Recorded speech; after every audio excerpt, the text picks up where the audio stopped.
Bom dia a todos.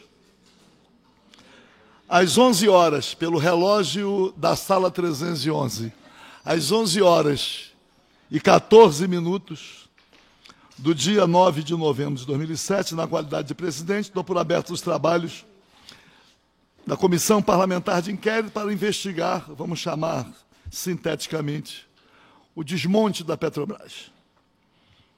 Já contando com a presença dos deputados Dr. Julianelli, deputado Valdec Carneiro, deputado Geraldo Moreira.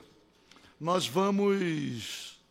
hoje estamos nos reunindo para ouvir a doutora Patrícia Laier, que é diretora do Sindicato dos Petroleiros do Rio de Janeiro.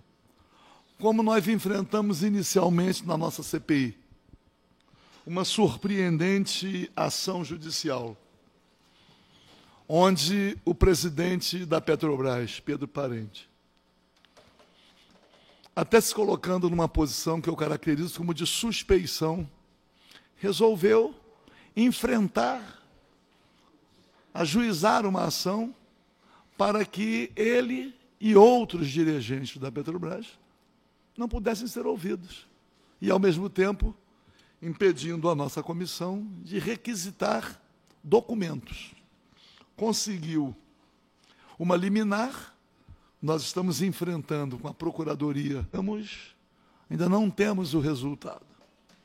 Dizer que, como alternativa para que a nossa comissão não fique frustrada em relação a documentos necessários, já temos uma interlocução no Senado Federal com o senador Roberto Requião e o senador Paulo Paim, no sentido de aquilo que for necessário, a que possamos compreender tudo o que está acontecendo, que for necessário em termos de documento, o próprio Senado da República, através dos dois senadores, teríamos até acesso a outros senadores, mas estou citando o nome dos dois porque foi com os quais conversamos. Então, mas nós vamos, eu vou pedir